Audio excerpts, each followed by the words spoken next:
Hey, everybody, and welcome to Into the Obscure. Tonight we are Tressa, Hello.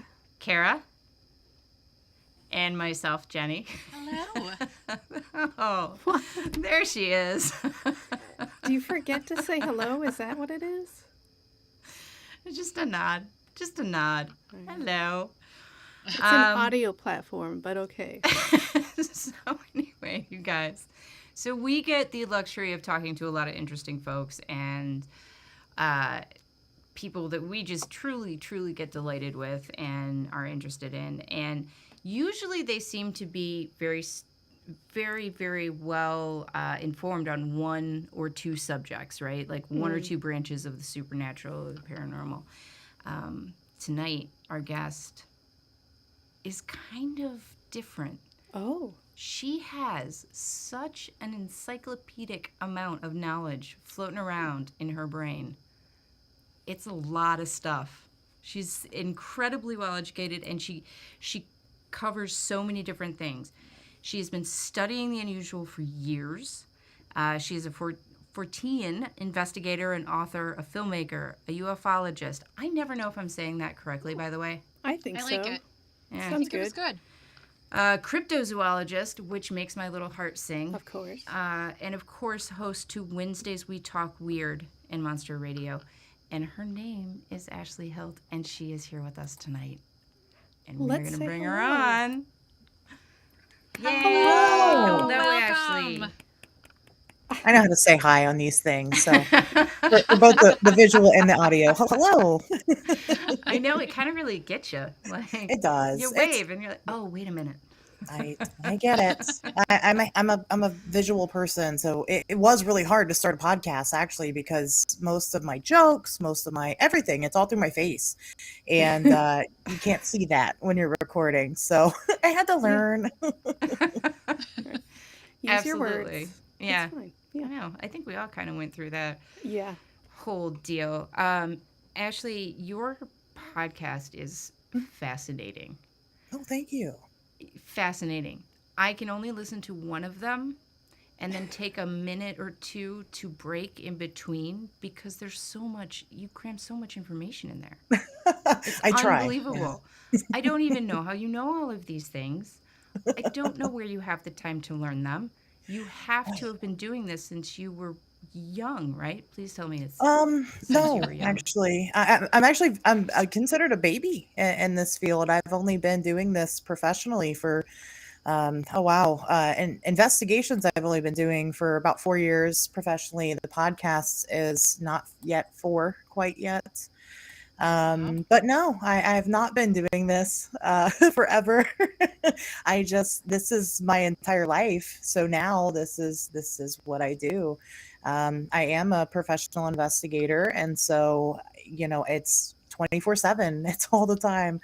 The pandemic really opened up that door to be able to talk to a lot of different people and learn about a lot of really cool stuff.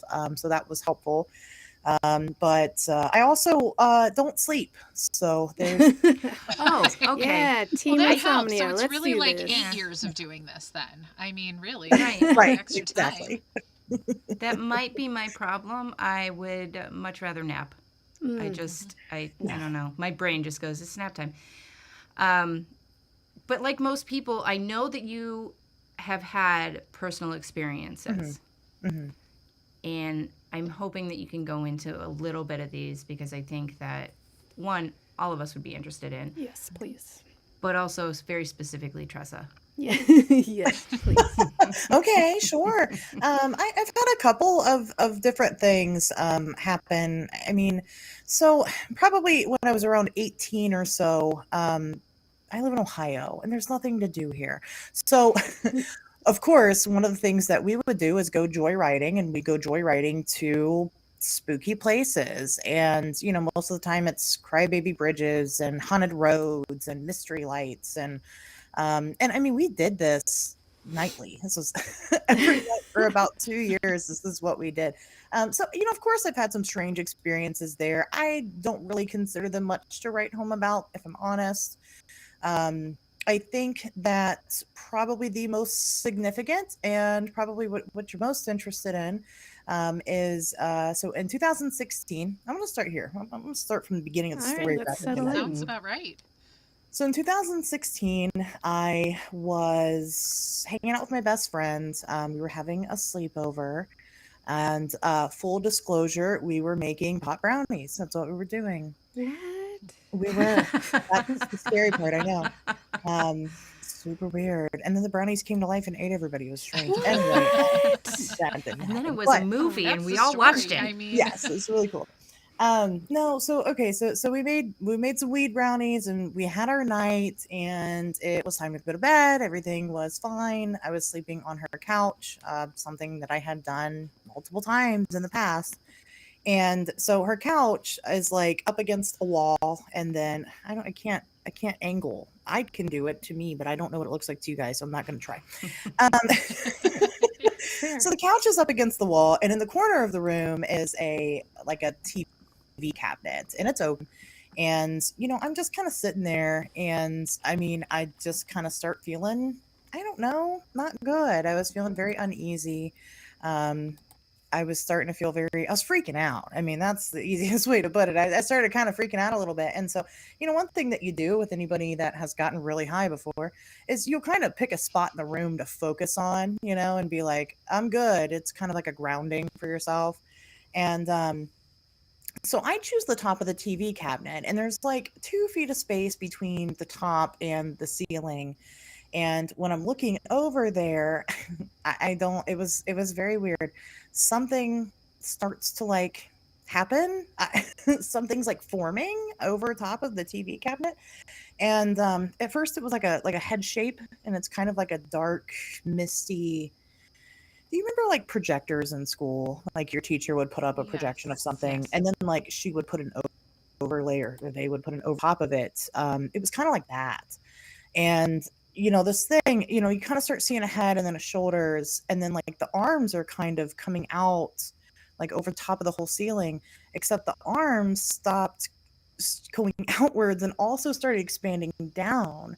These weren't Oh, arms, they were wings. And so oh. at that point I got up and left the room. I what did not want to stick around for this, did not was not interested in what was going to happen further. And I went and I woke my friend up, and I didn't really tell her what was going on. I was just like, hey, I'm freaking out. I need you to, come, make me some chocolate milk and rub my back. And so, she was just laughing at me. She was like, oh my God, you're just high. You're just high. Again, I did not disclose to her what it was that was actually happening. And that's important because the type of person that I was in my life at this point, I was a huge skeptic.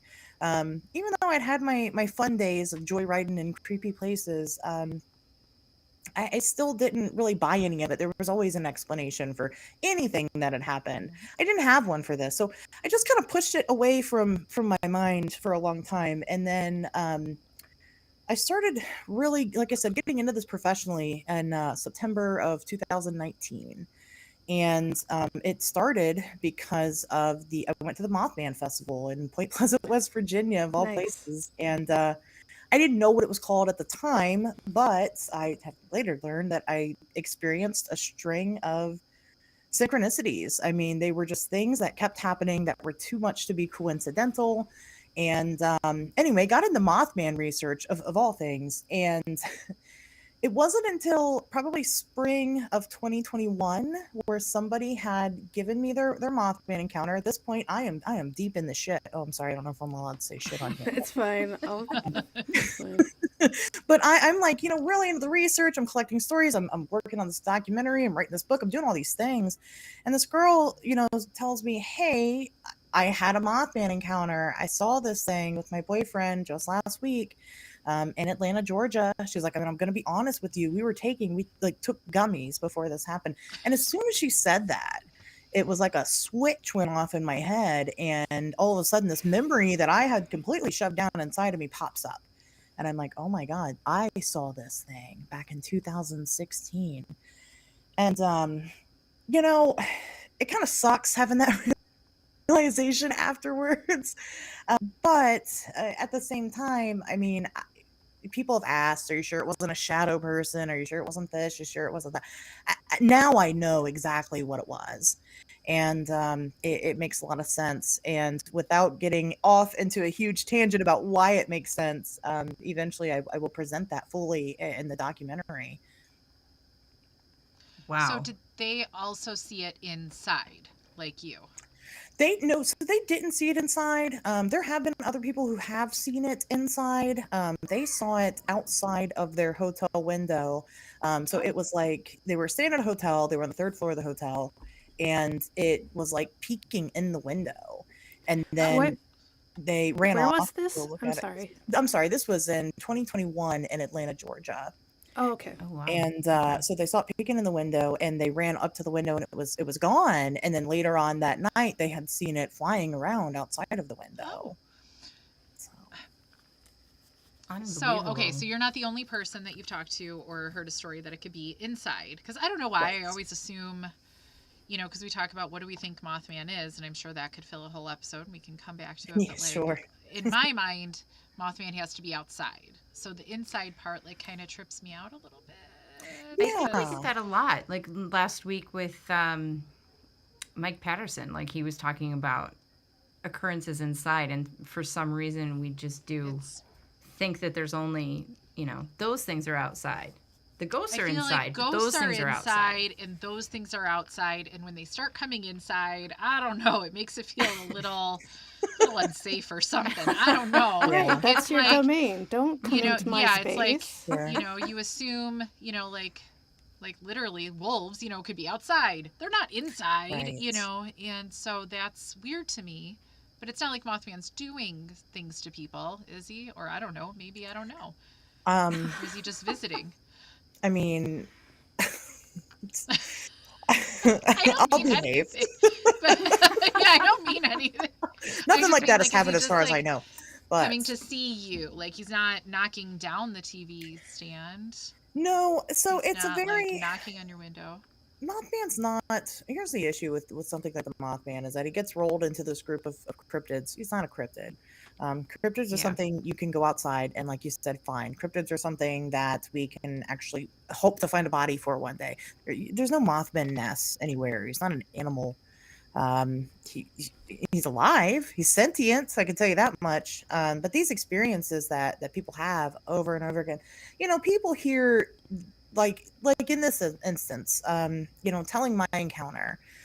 You hear that, and the thing that people don't understand about the Mothman phenomenon is that it's not just having the experience. It's a very personal experience, and this is where I start sounding like I'm a cult leader or something, but it is. It's a very personal, life-changing experience in a very big way, and that is something that I found because I don't just collect stories from witnesses. I really get to know, my witnesses and their lives and what they've gone through, and in doing so, I've kind of found this pattern of change that tends to happen with these people that experience this thing for whatever reason.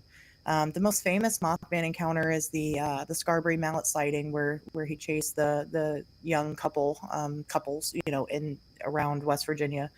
Linda Scarberry actually ended up having a lifetime of high strangeness. She saw the Mothman again and again. She had poltergeist activity in her home all the time.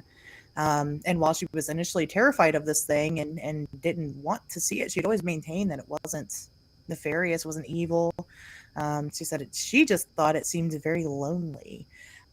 So Oh, anyway, it's oh, deep. It's deep, and this could be an entire episode by itself. Mm-hmm. But that's the intention. That's the story that I plan to tell. That's missed out on a lot because all we get is the flap of 66 to 67, and it was just in Point Pleasant, West Virginia. Oh no, this thing has been around forever. I don't think I You'll see. even knew that she had continuing experiences with Yep. that. Yep, she continued to see this thing. The family did too, so they moved in with her in-laws afterwards, and they saw it. They would see it, and they experienced the strange phenomenon that was happening.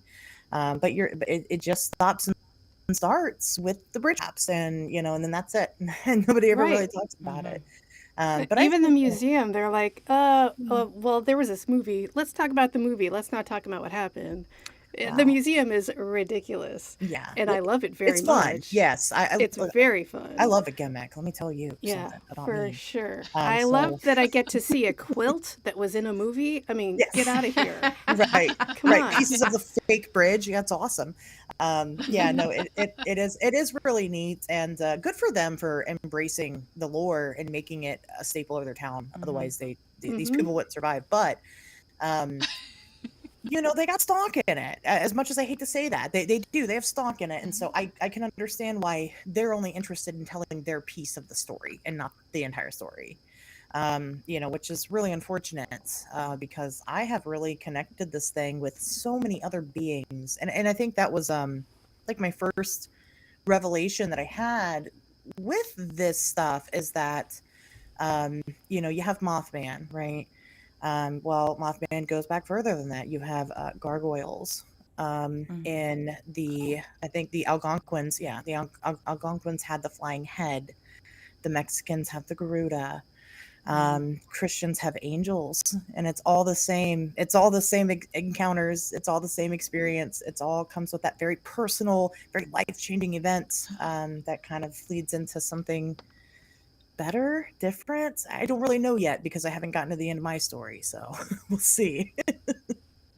Yeah, I think you're absolutely spot on because all of those things mark change, Yeah. right? Yeah. In some capacity, there is a Yep. change happening, um, and certainly a change that causes like growth Mm-hmm. of some kind, whether for good or bad. It's kind of nobody ever knows yet, but Right.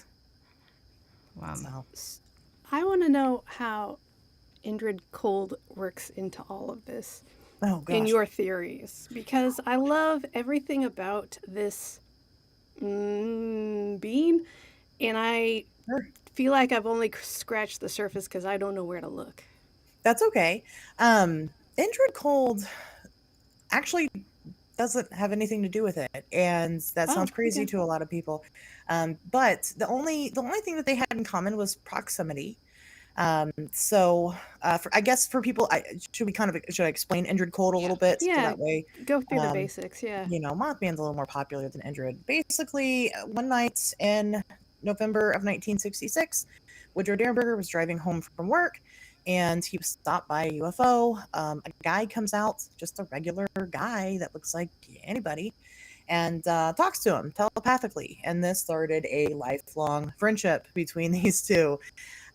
Woodrow went on to say that he had actually visited Indrid's planet, that Indrid was bringing his family and friends out down here as well to visit him. It was all just a big to do. So, um, the thing that connects them is that the Indrid Cold event took place 10 days before the most famous Mothman sighting, the car chase, and it took place about, I'd say it's about 40 miles away from Point Pleasant. So it was within very close proximity of where that Weird. happened. It is really weird. Yeah, like So, that they're so close. hmm. well, a lot of things were happening up and down the Ohio River at the time. And, again, some people kind of get that and some people don't. And then the people that do kind of get it, they only go based off of John Keel's research. Hmm. So John Keel, for if anybody doesn't know who that is, famous ufologist. He was started off as a journalist. He was a journalist from New York, and he was chasing these UFO stories happening all along the Ohio River, which got him interested in the headlines for that area at the time. And that's what brought him to Point Pleasant to begin with. He caught wind of the kids being chased by this strange anomalous bird creature and came down to investigate. And there was also then, he found out about Indrid and Woody. And so he's investigating all this stuff and he compiles all of his research. He stays a lot. People are reporting weird things to him all the time. He's literally getting phone calls that there are UFOs in the sky right now, and he'll go and physically go out and look for them.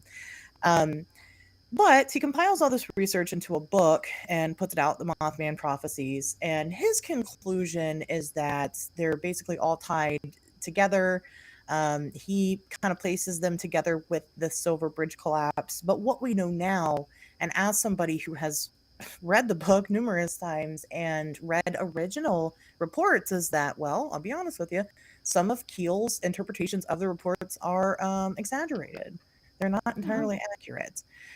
So, as much as Keel was a fascinating person, I do like some of his theories, a lot of his theories, really.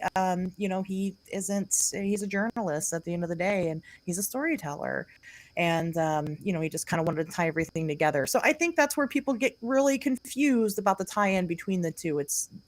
They're not really related, except for the fact that this area was very weird during that time. So that's it, really. Indrid is still allegedly alive today. I, what? Oh, What? So I ended up getting in contact. So Woodrow Derenberger is dead. He's been dead for a long time. I got contact with Woodrow's daughter Tanya, and Tanya went to go on to write her own book about Indrid and her relationship with Indrid. When all this happened, Tanya was about 4 years old. And so she grew up with Indrid her entire life. This is another father figure to her. oh, And we ended up getting really close, actually. And, kind of in my mind as a researcher, I'm like, hey, listen, um, if this is a real story, if this is actually happening, my best bet is to befriend this woman, and then she'll introduce me to Indra, and it'll be great. Um, absolutely. and I've learned a lot, since Yeah. then. You know, I didn't meet Indrid. Tanya passed away back in May, unfortunately. Oh, Oh, I'm so But sorry. I have some things that eventually I'm not ready to come out with yet. There is an active investigation and some experimentation happening. So it's the story has gotten interesting. I've done everything. I'm a big skeptic, and that's the thing. I know it sounds crazy. I'm over here talking about how I saw the Mothman and stuff, but I really am very scientifically driven. I think that there's just the science of the stuff we don't quite understand yet. And then I take a lot of stuff with a grain of salt because you kind of have to without proof. And the injured cold story is definitely one of them that I started off with like, this isn't real. Like, this is obviously bullshit. This didn't happen. And as I continue to get closer and closer to the story, there's just so much to it that's like, it just blows your mind. You're like, this can't be fake. There's so many people in on it if it is, yeah. and just other aspects of it. But yeah, that's the Cliff Notes version of what's going on there. Why was he so attached to this man for so long? Like, what was he giving him? I don't know, information. I don't know what kind of information. Like, what was the deal? What was this friendship? I had no idea. Cookies. It was based on cookies. He was giving him cookies Yeah, the entire he time. just, he had Cookies are good great. conversation. I don't know. Uh-huh. No, that's a really good question. I don't have that answer. That's something for Indrid, but I mean, what it sounds like to me is blatant curiosity for how we live here. Indrid, there's another report that a couple of guys, I think it was like three different guys in a truck, were also stopped by Indrid's ship, and they didn't stop. They kept going. So Woodrow stopped for whatever reason, and he just happened to be the one. And I don't know if it's, I think that it started off with just curiosity, and then eventually turned into a friendship, a long distance friendship, I guess. Otherwise, I don't know why he would continue to come back. But they would have family events. So Indrid's got a wife and three kids. He's got two sons and a daughter. Um, and he would bring the whole family, and they would have barbecues at the Derenberger home. Eventually, What? yeah, eventually Woodrow's wife divorced him. Oh, And she said that, so when Woodrow had his encounter, he came home and they held a whole news conference about it, a press conference about his encounter. So this became big news, and people started like stalking them. People would hide out in the bushes and wait for to see Indrid, to see the alien. And it was a big thing. People would harass them all hours of the night with phone calls, and I mean, they became kind of local celebrities. So his wife divorces him, and she says, "Listen, I'm divorcing him. It's not because of the Indrid stuff. That stuff's real. It's because he's a bad husband and he cheated on me." And oh, and I mean, and that was it. Um, Not with Indrid. He didn't cheat with, not as far as I Oh. know, didn't cheat with Oh. Indrid. But Somebody just get on that extra. fanfic. yeah, Yeah, I mean, extra dramatic. Here we right, go. right. So You none of know. the stalkers ever saw Indrid and his family arrive. Oh no, they have They just seen spent. The mysterious stalkers people. did. The stalkers have seen mysterious people in mysterious vehicles. Of course, they've never, I guess, never were brave enough to approach and go, "Hey, are you injured?" But they would see strangers, and you're talking small town West Virginia. These these are, everybody knows everybody, and they would have. As a matter of fact, Indrid was said to drive a black Volkswagen Beetle, a Bug, and would show up, and he just looked very put together. He looks kind of foreign in a way. They say that he's got like olive skin and things like that, but just kind of a typical guy. Just a stranger, somebody they didn't recognize, that would consistently show up at the Derenberger home. And sometimes it would be him and another person. I don't know if he ever had the family. I don't know where he got the car. I don't Yeah, have answers I to was those like, did he questions. like teleport in and then the beetle happened for him to drive in on? Maybe the beetle was the ship. Who knows? It could be. No, I'm Maybe not he even got a low doubting interest that. Like, loan. It's he could have fine. landed and it worked, and they go. And I'm not saying that sarcastic. I really mean that. That stands to reason. I don't know. When I meet him, I'll mean, ask no, him. I'm 'cause okay with It's that. like a transformer. It's like Yeah, like a transporter. Like, Oh, but it's I like mean, his buddy. yeah, can like do Bumblebee. a lot of things. Yeah. If he's coming from God knows where, his ship could do something different. It's okay. Yeah. I'm okay with this. Yeah. And then he just knew like the thing to wear to blend in. I can buy all of that. Yeah.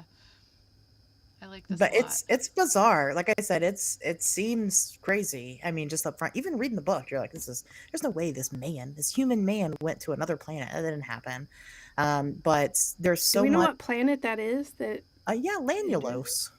I don't Where know what is that that is, but I love allegedly? it. No, I Did do they like give that the name. star? I don't remember. I don't know. I'm pretty sure they've said roughly where it's at, but it's outside of our solar system, way outside. It's not, Yeah. here. But yeah, it's called Lanulos. They're called Lanulosians, and but they're pretty much human. I mean, they're basically humans. They do. I mean, there's some stuff that's different. Obviously, they've mastered telepathy. So Obviously. that's how they primarily communicate. And then Indrid right now is I think he's 98 years old, but he's middle aged for them. Yep. They live to be That about was my 200. next question. How long Yeah. can So, he live? yeah, so about 200. Yeah, I could buy all of this. I have no problem with this. Yeah. Yeah. I'm like, The this first seems that I heard, totally reasonable. yeah, the first I heard the name was in the series Hellier. Yeah. Oh. That was the first that I heard the name. So this has Mhm. all been incredibly informative to me. So Yeah, it's Oh. it's it's an interesting. So one of my research partner, she does most of like my historical. I'm not good at history stuff, but she does a lot of historical stuff. She hates this topic. She doesn't believe it at all, and she's always like trying to like bring me back. So like at one point in time, we had questioned, because I've tried.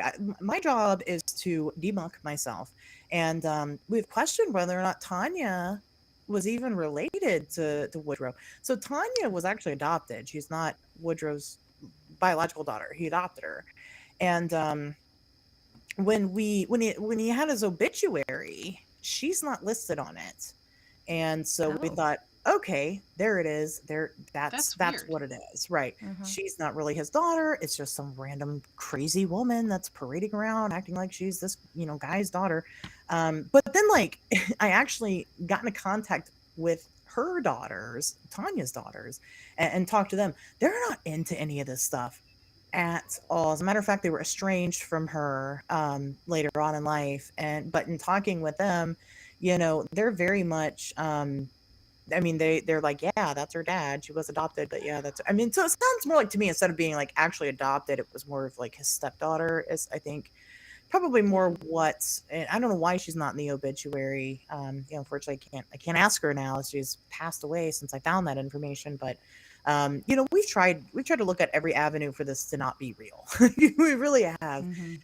But I've seen like Woodrow was evaluated by a psychiatrist at one point. The psychiatrist said that he is free and clear and a mental, sound mind, but that's not why. So the psychiatrist says, yes, he's not crazy, but that's not why I believe him. The reason why I believe him is because Indrid talked to me. And What? See, if the right, psychiatrist believes them, I'm telling you, Hang this is a on. very believable psychiatrist, story. I'm comfortable right, with it. you Yeah, know, let's go. You know what? everybody, Real quick, before we yeah, get into that, keep it sure. in your head. We're going to take a real quick break. Oh, okay. All right. We're going to do that. And then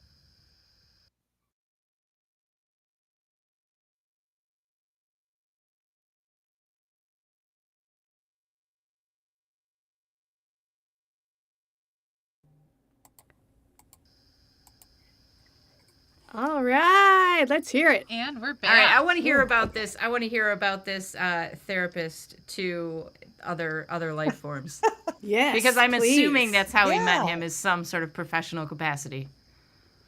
So so the psychiatrist, it's not just that Indrid had talked to him. It's that Indrid had talked to him telepathically. He'd never actually physically met Indrid. Oh. Indrid talked to him mentally. So it's even crazier. This is you're Huh. talking about this man putting his whole license and credibility on the line to vouch for this guy he doesn't Yeah. know. It's very interesting. When you just take Woodrow Derenberger, again, this is why I like to really get to know my witnesses. When you just take Woodrow Derenberger's word, it sounds insane. And it sounds like a big lie. It does. It sounds crazy. It's a big hoax. It's not real. But when you start looking at the other people in his life, for instance, the wife, right? She had every reason. If he was lying, she had every reason when she divorced him for cheating on her to come out and say, and you know what? His story is bullshit too. And she did not. Mm-hmm. She didn't do that. These people didn't make money off of this. I've been to Tanya Derenberger's house, and it's not luxurious. They have nothing to gain from telling this story for this many decades. And just there's other people, and then like I said, the psychiatrist. Why would he risk his job and his credibility to vouch for some random, West Virginian? It just doesn't make any sense. And Yeah. there's more. I mean, there's other witnesses and things. You've got other people that claim to have met Indrid, that claim to, or people involved in Indrid, other linealogians, I should say. It kind of expands. And how many of those people are credible? I don't know. Maybe none of them, maybe some of them, maybe not, I don't know. Mm-hmm. But when you look at like this, all the circumstances surrounding that particular story, you're like, this really might be real. It really might be the real deal. And that's exciting to me. So, Absolutely. Now, switching over, just a little bit because Oh. I'm super curious. What got you started with cryptozoology? so that's a good question. So my interests were in cryptozoology for a very long time. So when I was in like middle school or something, we all had like those copies of those little like leaflets, Time or Life magazine things, whatever Mm-hmm. they were. You could like read them during study hall. And I was probably in sixth or seventh grade or so. And there was an article in there about Ray Wallace and how Ray Wallace had just died. And it was breaking news because he had confessed on his deathbed that he had faked a bunch of Bigfoot footprints Mm-hmm. out in California. And one of the most famous of those footprints being the ones at Bluff Creek, which is Yeah. what led, one of the reasons why Roger Patterson was so interested in that area and why he then went out on that fateful day and got the greatest cryptid film of all time, the Patterson Mm-hmm. Giblin film. And so I was curious. I had not really, I mean, Bigfoot's always kind of been sort of in pop culture. I mean, we all had Harry and the Hendersons growing up. You know what I mean? Oh It's yeah, for always sure. Sure there. did. But I didn't care about it. I wasn't really too interested. But I took interest, and I was like, what's video? So I went home and I got on the internet and I downloaded the Patterson Gimlin film. And a week later, I could finally watch it. And when I did, I'll be honest with you, it blew my mind. It blew my little Mm-hmm. preteen mind. I was like, oh my God, how does anybody think that this is fake? This is obviously a real creature. And so from there, I didn't get totally crazy about it because I didn't really understand how I could get the resources to look this stuff up. But um, another resource that we had at school was during keyboarding class. And there was like this little, like when you weren't keyboarding, you could get on this little website and it would teach you about different things. It was kind of like a simpler version of like Wikipedia. And they had a section talking about different cryptids, and you would click on it. There's a little thing about Bigfoot. There's a thing about the Loch Ness monster, the chupacabra, and I was fascinated from that point on. I'd read all these little blurbs several times, and there may be like a paragraph long of like what these things are. It's not a lot of information. And since the internet was kind of becoming I'm a '90s baby, so it was kind of becoming a thing at the time. It was kind of becoming a little more socially acceptable, to have it, or it was a really good resource to kind of look into this stuff. And then during the more of my teenage years, got really into it. I woke up every morning. This might age me a little bit, but I checked Cryptomundo every day, and looking for new updates and fun things. And I wanted to do that. I wanted to be a cryptozoologist. I was like, I love this. I love Mhm. I've always loved animals. I had a whole plan. I was going to go to school for zoology. We have a really great, I'm in Ohio, so we have the Columbus Zoo, owned by Jack Hanna. Really great, opportunity there. And then I figured I could take that and then go on safaris and go, discover these undiscoverable animals, and that was my thing. But Same, by the way. Same. It's a yeah, I beautiful mean, dream. I I love loved it. it. I Same. was in I watched Animal Planet all the time. That was my thing. I wanted to go on safaris. I was like, I still haven't been on one at 32, but maybe Oh, one what day. are you doing? We've all done that all the time, All the every time. year. All the Come time. on. I Everybody else haven't but been on me. one either. You and me, the only ones. No We'll go safaris here. together. I have enough of content. It's fine.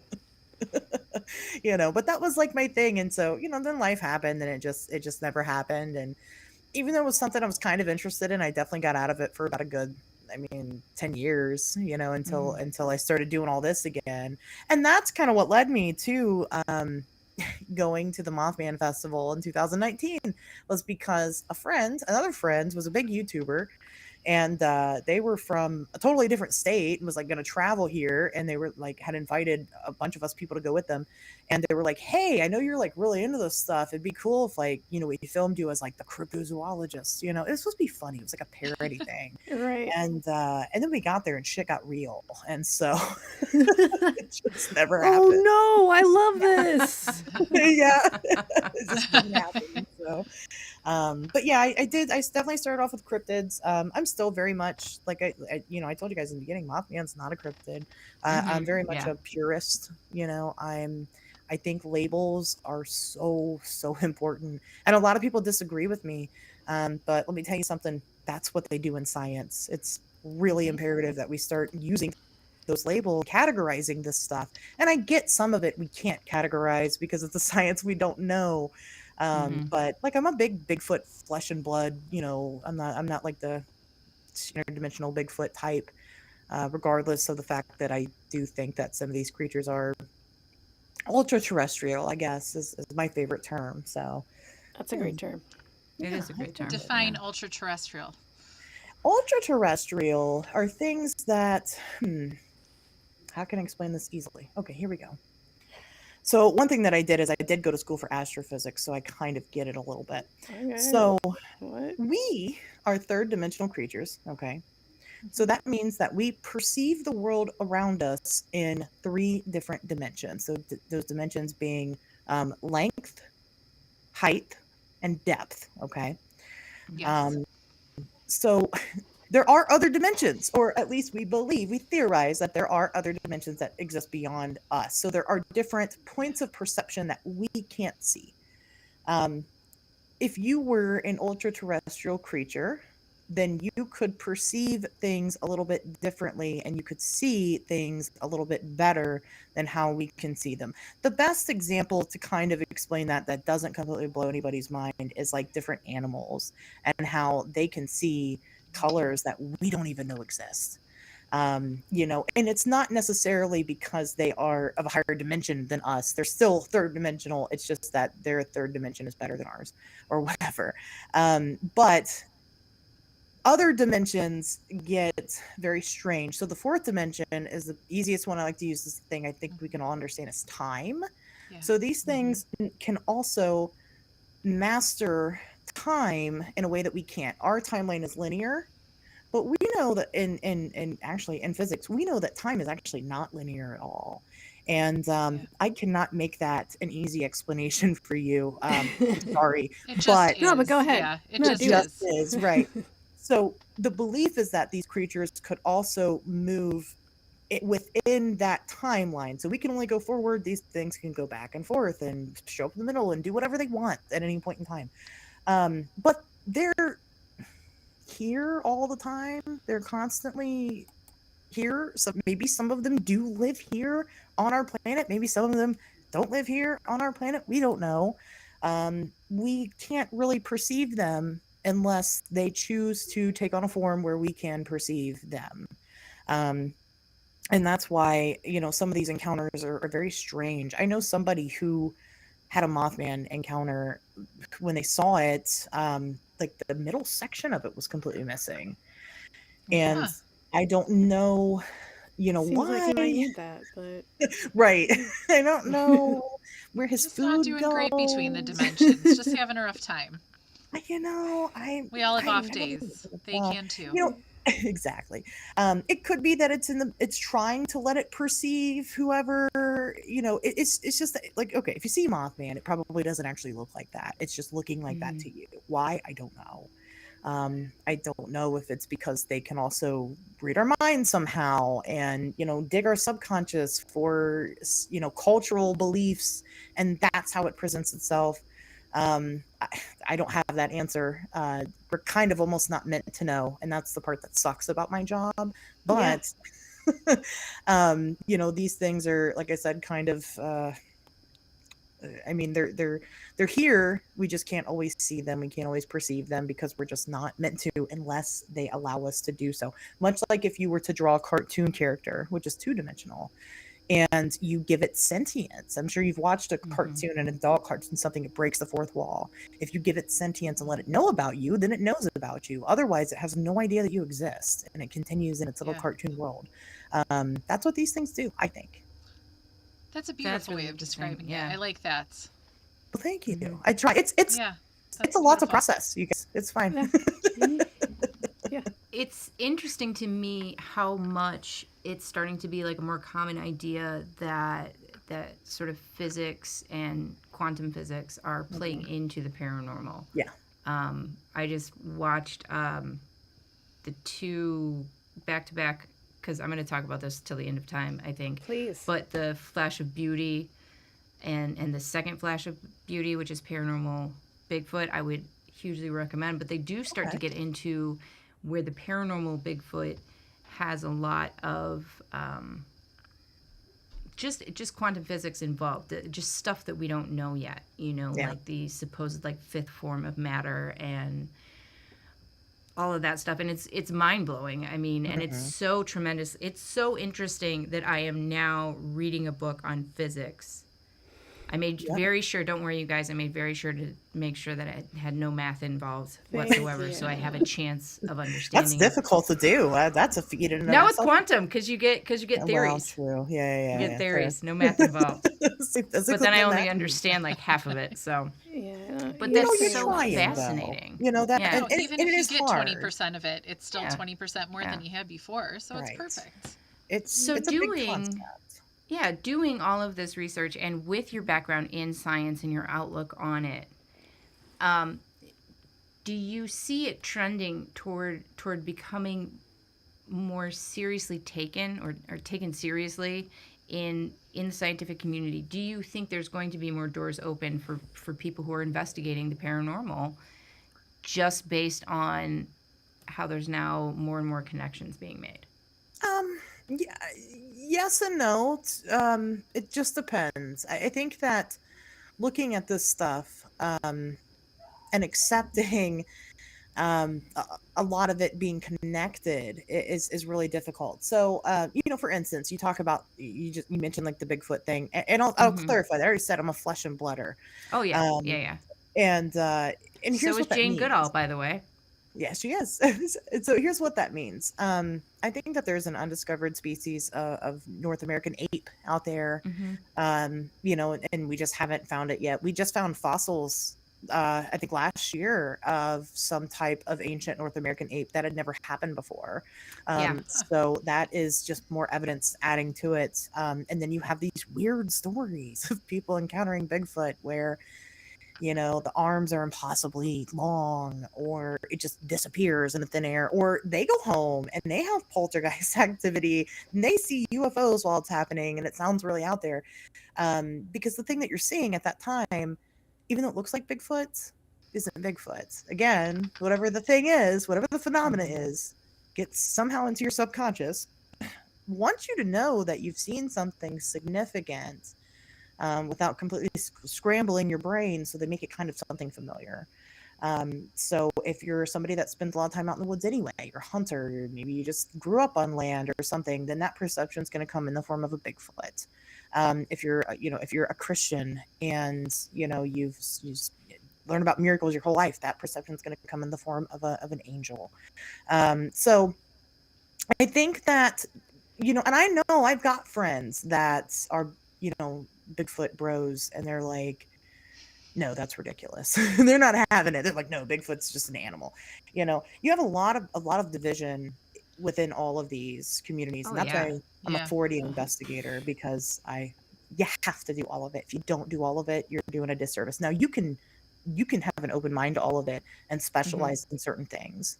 You don't have to religiously study absolutely everything. Trust me, I know you don't get to sleep ever, and that's not fun. But I think that those people, this community that we have, and all of them included, a lot of those people are going to fall out of this, because we are seeing this strange push in actual scientific circles. And what I mean by that is, look at the UFO disclosure that's going on with the US government. We had that whistleblower come out recently, David Grush. Grush is saying that there are, he's saying non-human intelligence is what he's calling these things. And that's very, very, very important. He's kind of saying all the stuff that people have been saying, these theories that people have been saying for a very long time, without actually coming forward and saying it. We have colleges now who are, getting into, like, ufology programs. Basically, they're not calling it ufology; they're calling it whatever the government's calling it today. But Upology. right, whatever it is. UAPs. I don't know why they're trying to rebrand it. It's like, dude, You know why it is? Yeah, It's because we- a bunch of oh, old white men were like, I don't want to say UFO. That's weird. Yeah. So they had to Right. say UAP, and I Yep. hate it. We Yeah. are Just Just purists call it here. UFO. Me We too. are It's purists. Get the Yeah. out of here. Yeah, you can take your UAP somewhere else. I don't want to say. Exactly. Pull out your UFO. We and then appreciate go impress me. your agreement. Yes, we will Right. take your support when we go on the road and protest. That's right. So that's yeah, I agree. Yeah, I don't know why they're not just calling it ufology. You guys, we know that's what it's called. We've been calling it that forever. You guys laughed at us, so is that why you can't just admit and Yep. Yes, apologize? that is why. Yeah. Yeah. It's 100 Yeah. because Yeah. stupid old white men are like, you guys were weird, and now we're gonna Right. be cool with our Right. own. Shut up! Out! Right. Out! This out! is out! our club. You can't be in the boys' club. Okay, that's fine. I'll take my ufology. We made and our go own with club. it. We don't need you. Out. But yeah, that's whatever. But we do see it happening. It is a very slow transition. I think that we've had that kind of happening, and I'll say that I'm not a government conspiracy person, really. Don't get me wrong. There's some conspiracies that have happened, and I've talked about them like on my show. But I live in Dayton, Ohio. I don't know if you guys know this, but Dayton, Ohio is the home of the Wright-Patterson Air Force Base, which do is where not. they do study this stuff. And I talk to people that work there. I talk to people that work there as janitors. I talk to people that work there as IT. I talk to people that work all the way up into Central Intelligence. I talk to people that work there. And what they tell me, and who knows, they could be lying, but these are all completely unrelated people that don't know each other, but they could all be lying. They tell me that the government doesn't know as much as people would like to think they do. And that's why they're kind of worried about these Interesting. UFOs, is because Huh. they don't know if they're a threat. Well, yeah, I mean, that makes Yeah. sense. I mean, gee, how many times has the government pretended to know things? Yeah. I I don't know what you're know. talking That about. scares people. When you tell people, look, Of there's this course. weird Yeah. thing going on and we don't know what it is, they're scared. And It's that's way more fine. comfortable to just think that they know everything and they're Mm-hmm. lying than Or to they know say, nothing. "Oh Either no, one. no one Yeah. knows anything." Like Right. that's terrifying. Either way. I mean, I've had stories. I talked to one guy who is allegedly the grandson of the man who flew the Roswell debris back to Wright Pat. And it's very very interesting. They had no idea until he died, and they're going through his stuff, and here's all these weird documents and stuff that they're not really probably Oh, supposed to have. It's so strange. oh. It's insane. So do they have crash debris and stuff? Sure, why not? Do they understand how it Mm-hmm. works? No, no, No. they don't. No. So I don't even remember what the question was. I just started talking. It's fine. Nah. We're all Science, just paranormal, science, riveted. paranormal. That's No, Paranormal fine. I was science. gonna All say of it. because we're unfortunately almost to the end, and oh my god, I can listen to you tell these stories all the time. But that's a segue into where can people listen to you telling your stories all the time? Absolutely, yes. So as you stated, I have a podcast that's called On Wednesdays We Talk Weird, where we record on Mondays but release it on Wednesdays. So you guys don't just pretend you don't know that part; it's a secret. And anyway, every week it's a variety show. We talk about everything. Sometimes we talk about cryptids and obviously UFOs and conspiracies, and I love to cover true crime because I like it. And a myriad of other stuff. It is a weird variety. I was gonna say hour, but maybe hour and a half. But you should definitely listen to it. And actually, I've got a big undertaking. I've got 3 new shows coming out under the On Wednesdays We Talk Weird Oh my umbrella. gosh. Oh my Um, goodness! so That's too many. What are you Yeah. doing? Whoa! It's quite I a know. few. I know.